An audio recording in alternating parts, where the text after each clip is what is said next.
ఇచ్చారు. ఇక తర్వాత చూసుకుంటే ఇక రాజ్యసభలో ఆ 16 మంది పిసిసి చీఫ్ కీలక ప్రకటన చేశారు. ఎమ్మెల్యేలు సహకరించడం లేదని రాహుల్కు 8 మంది డీసీసీలు ఫిర్యాదు చేసినట్టుగా మరి మనకు తెలుస్తుంది. తెలంగాణలో ఖాళీ అయిన 2 రాజ్యసభ సీట్లలో కాంగ్రెస్ 16 మంది రేసులో ఉన్నారని టీపీసీసీ చీఫ్ మహేష్ కుమార్ గౌడ్ వెల్లడించారు.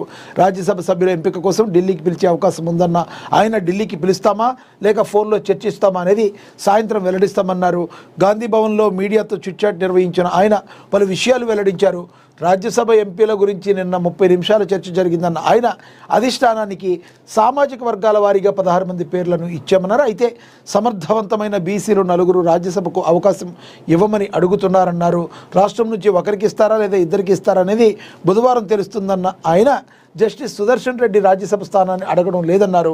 కార్పొరేట్ శక్తులకు బీఆర్ఎస్ రాజ్యసభ అవకాశం ఇచ్చింది.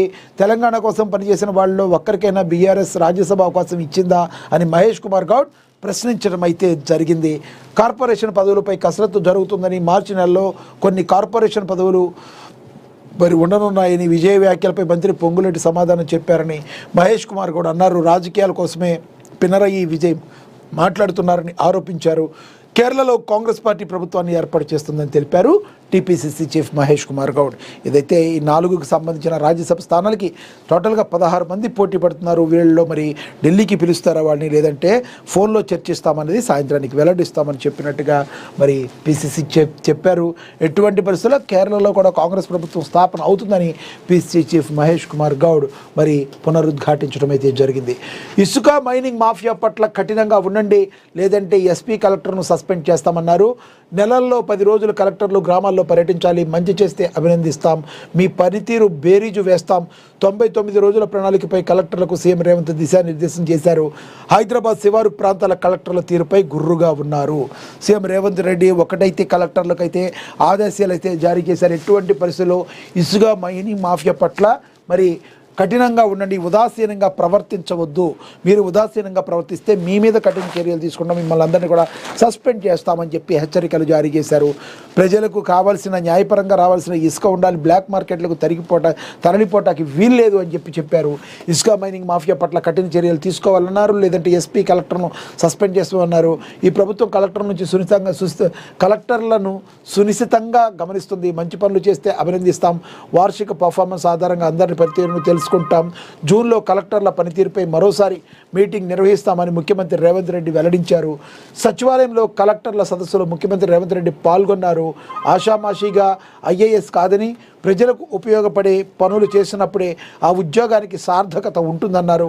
క్షేత్రస్థాయిలో సమర్థవంతంగా పనిచేస్తేనే కలెక్టర్లుగా కొనసాగుతారన్నారు. కలెక్టర్లుగా క్షేత్రస్థాయిలో పర్యటించకపోతే మాత్రం ఎటువంటి పరిస్థితుల్లో ఎప్పటికీ మీ ప్రజల సమస్యలు అర్థం కావన్నారు. కనీసం నెలకు 10 రోజులైనా క్షేత్రస్థాయిలో పరిశీలించాలని ఆదేశిస్తున్నారన్నారు. ప్రభుత్వానికి కళ్ళు చెవులు అధికారులేనన్నారు. కలెక్టర్లు ప్రభుత్వానికి ప్రజలకు వారధిగా పనిచేయాలన్నారు. మార్చి 6 నుండి జూన్ 12 వరకు ప్రజాపాలన ప్రగతికి ప్రణాళిక కార్యక్రమంలో ప్రజాప్రతినిధులు భాగస్వాములు చేయాలని, గ్రామాల వారీగా సంక్షేమ పథకాల కోసం ప్రభుత్వం చేసిన ఖర్చు, లబ్ధిదారుల వివరాలను గ్రామ సభలో చదివి వినిపించాలన్నారు. ప్రభుత్వం అందిస్తున్న సంక్షేమ పథకాలు ప్రజల్లోకి తీసుకెళ్లాలని, రాష్ట్రంలోని 26,000 ప్రభుత్వ పాఠశాలలు ఉన్నాయన్నారు. ప్రతి పాఠశాలలో మధ్యాహ్నం భోజనం కోసం ఒక అధికారికి బాధ్యత ఇవ్వాలని, ఆ అధికారి విద్యార్థులతో పాటు పాఠశాలలో భోజనం చేయాల్సిందే అన్నారు.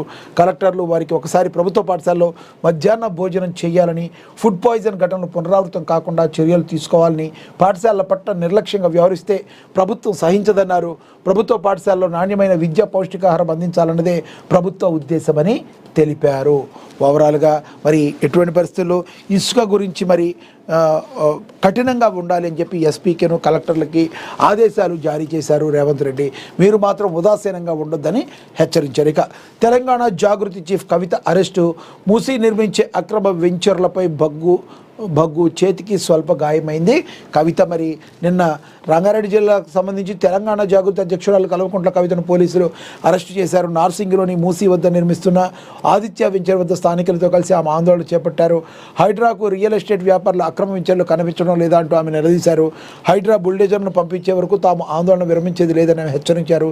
ఈ క్రమంలో అక్కడికి చేరుకున్న పోలీసులు కవితను అదుపులోకి తీసుకున్నారు. ఆమెను అదుపులోకి తీసుకుని పోలీసు వాహనాల్లో ఎక్కిస్తుండగా తెలంగాణ జాగృతి కార్యకర్తలు అడ్డుకునే ప్రయత్నం చేశారు. దీంతో పోలీసులు కార్యకర్తలకు మధ్య వాగ్వాదం, తోపులాట జరిగింది. కార్యకర్తలు మరి వీ వాంట్ జస్టిస్ అంటూ నినాదాలు చేశారు. అక్రమ విచారణను కూల్చడానికి హైడ్రా రంగనాథ్ రావాలని వారు డిమాండ్ చేశారు. కవితతో పాటు పలువురు జాగృతి కార్యకర్తలను అరెస్ట్ చేసి పోలీసులు నార్సింగ్ పోలీస్ స్టేషన్కు తరలించారు. అరెస్టు చేసే సమయంలో కవిత చేతికి స్వల్పమైన గాయమైనట్టుగా కూడా తెలుస్తుంది. మరి ఏదైతే మూసీ నిర్మించే అక్రమ విచారణలపై మరి ఆవిడ ఊరుకోలేదు. ఎటువంటి పరిస్థితుల్లో మీకు చిన్నవారు పేదవాళ్ళు కనబడతారు, పెద్ద పెద్దవారు కబంధ హస్తాల్లో ఉన్నాయి కనబడవా అంటూ మరి కవిత నిలదీయడం అయితే జరిగింది.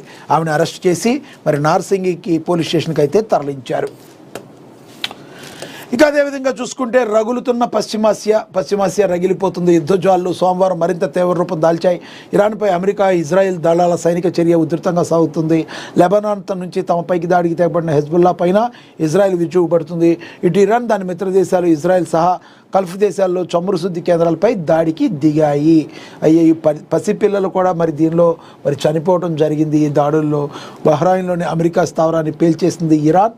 ఇప్పటికే చాలా లేట్, చర్చలు లేవు. ట్రంప్ సంచలనం ప్రకటించారు.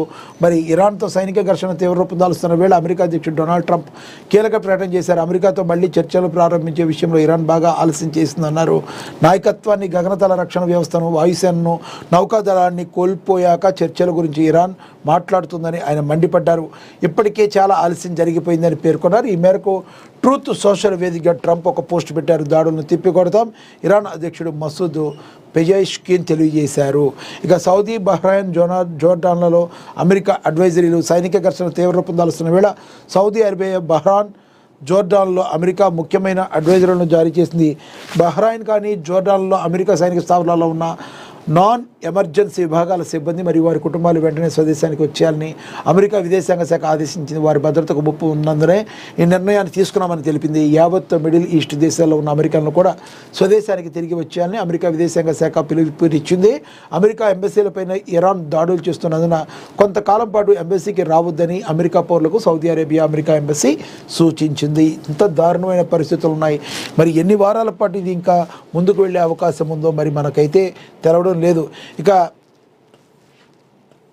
8 మంది దేశాధినేతలకు మోడీ ఫోన్ చేశారు. ప్రధానమంత్రి నరేంద్ర మోడీ 8 మంది దేశాధినేతలకు ఫోన్ చేశారు. గడిచిన 48 గంటల్లో 8 మంది దేశాధినేతలకు ఫోన్ చేసినట్లు ప్రభుత్వ వర్గాలు తెలిపాయి. UAE, Israel, Saudi Arabia, Jordan, Bahrain, Oman, Kuwait, Qatar దేశాధినేతలకు మోడీ ఫోన్ చేశారు. యుద్ధం నేపథ్యంలో ఫోన్లో భారత ప్రధాని మోడీ మాట్లాడి ఆ దేశాల్లో పరిస్థితులను ఆరా తీశారు. అవసరమైన సహకారం అందించేందుకు సిద్ధంగా ఉన్నట్లుగా పేర్కొన్నారు. ఇక పెట్రోల్ ఉత్పత్తుల ఆందోళన అవసరం లేదని కేంద్ర మంత్రి కిషన్ రెడ్డి తెలిపారు. అమెరికా యుద్ధ నేపథ్యంలో అంతర్జాతీయ చమురు సరఫరా, భారతదేశంలో పెట్రోల్ ఉత్పత్తులు అందుబాటులో, ప్రజలు ఆందోళన చెందాల్సిన అవసరం లేదని కేంద్ర మంత్రి కిషన్ రెడ్డి అన్నారు. పశ్చిమాసియాలో అమెరికా, ఇరాన్ల మధ్య యుద్ధం అంతర్జాతీయంగా నెలకొన్న పరిస్థితుల నేపథ్యంలో భారతదేశం అన్ని రకాల పరిస్థితులను ఎదుర్కొనేందుకు సంసిద్ధంగా ఉంది. భారతదేశం రిఫైనరీ విషయంలో 4వ స్థానం, ఎగుమతుల విషయంలో 5వ స్థానంలో ఉంది. పెట్రోలియం ఉత్పత్తుల దిగుమతిలో 3వ స్థానంలో ఉన్నప్పటికీ పశ్చిమాసియాలో జరుగుతున్న పరిణామాలతో భారతదేశానికి ఎప్పటికిప్పుడు వచ్చిన ఇబ్బంది ఏమీ లేదు. దేశంలో పెట్రోల్, డీజిల్, విమాన ఇంధనం వంటి పెట్రోలియం ఉత్పత్తులు, క్రూడ్ ఆయిల్ నిల్వలు సరిపడా ఉన్నాయని మంత్రి పేర్కొన్నారు. భారత్లో 25 రోజులకు సరిపడా క్రూడ్ ఆయిల్ స్టాక్ ఉందని కేంద్రం అయితే ఇప్పటికే ప్రకటించింది. మనకు తెలుసు, ఇరాన్ నుంచి మనం దిగుమతి చేసుకుంటూ ఉంటాం మరి చమురుల్ని. మరి ఈ పెట్రోల్ ఉత్పత్తులు కానీ, డీజిల్ కానీ ఇవన్నీ కూడా మరి మనకి ఒక 25 రోజుల పాటు ఉన్నాయి. 25 రోజుల పాటు మరి యుద్ధం జరిగితే ఆ తర్వాత కూడా ఉంటే కొంత ప్రాబ్లం ఉంది. కానీ